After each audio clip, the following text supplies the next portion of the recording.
जय गुरु जी के चरणों में कोटि कोटि नमन, अनंतम अनंतम अनंतम शुक्राना।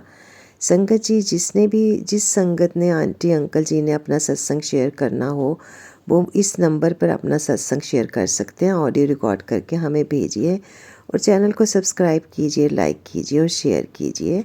गुरु जी का गुणगान सबसे बड़ा गुणगान है। सत्संग शेयर करना या सत्संग अपना किसी को सुनाना सबसे बड़ी गुरु जी की नेमत में से एक है।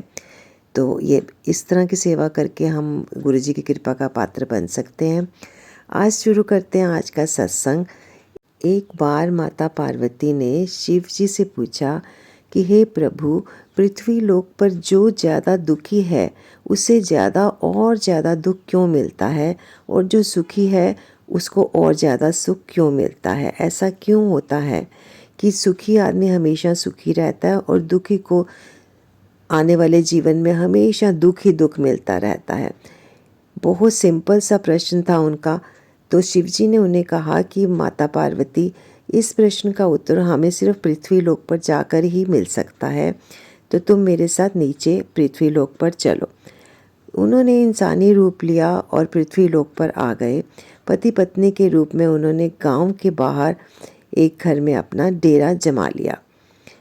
जैसे ही शाम हुई, शिवजी ने कहा कि चलो अब हम इंसानी रूप में हैं, पति पत्नी के रूप में, तो घर गृहस्थी तो हमें जमानी पड़ेगी। तुम आसपास से लकड़ियाँ या ईंटें इकट्ठी करके चूल्हा तैयार करो, मैं सामान की व्यवस्था करता हूँ, सामग्री की व्यवस्था करता हूँ, भोजन तैयार करते हैं शाम का।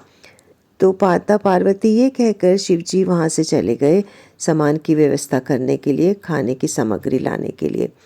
उनके जाते ही पार्वती ने सारा अपना घर, जहाँ पर उन्होंने अपना डेरा जमाया था, साफ़ किया और चूल्हे के लिए ईंटें लेने के लिए घर से बाहर चली गई।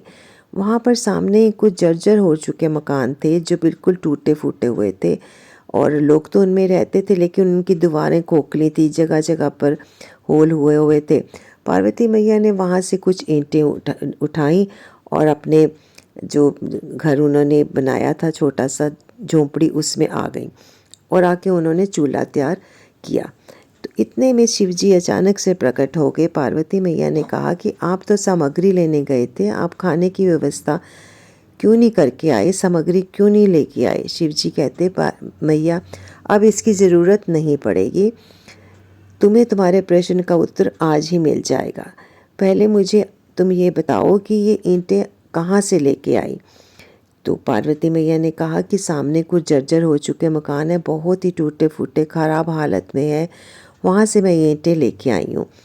तो शिवजी ने कहा कि और जो अच्छे मकान से, वहाँ से तुमने ईंटें क्यों नहीं ली? पार्वती मैया ने कहा कि वहाँ पर इतने खूबसूरत मकान थे, उन्होंने उनका, जो उन घर में रहते थे, उन्होंने उसका रख रखाव इतनी खूबसूरती से किया हुआ था कि मेरा मन ही नहीं किया कि वहाँ से कोई ईंट निकालूं और उन घरों की खूबसूरती को ख़राब करूं। शिवजी मुस्कुरा के बोले, पार्वती, तुम्हें तुम्हारे प्रश्न का उत्तर मिल गया होगा। जीवन भी इसी तरह का है कुछ। जो व्यक्ति अपने जीवन को व्यवस्थित रूप से, ढंग से, सही से नहीं चलाता, उसके जीवन में बार बार कष्ट और दुख आते रहते हैं।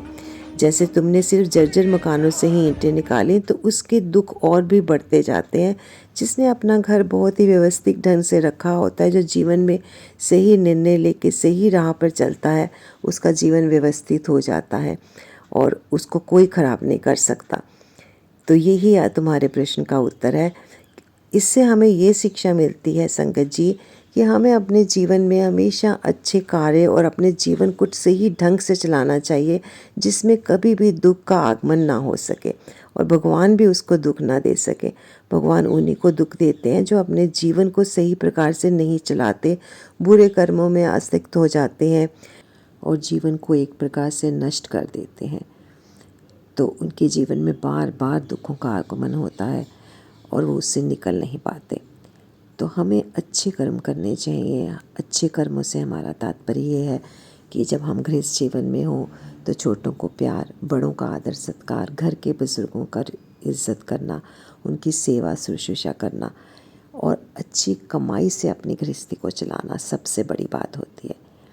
तो इस तरह से अगर हम अपना जीवन को व्यवस्थित करें तो हमारे घर की एक भी ईंट कोई नहीं ले जा पाएगा, और यानी कि हमारे जीवन में हमेशा सुख ही सुख रहेंगे, कोई दुखों का आगमन नहीं होगा, दुख हमसे कोसों दूर होगा। तो संगत जी, जय गुरु जी। ये हम सब जानते हैं कि गुरु जी शिव जी का रूप है। तो शिव जी की आराधना में आज छोटा सा ये मैंने आपको प्रसंग सुनाया, और उम्मीद करती हूँ आपको बहुत पसंद आएगा और हमें इसे अपने सअक्षर पालन करना चाहिए अपने जीवन में। जय गुरु जी, शुक्राना गुरु जी। सत्संग को यहीं पर संगत जी विराम देते हैं गुरु जी के मंत्र के साथ।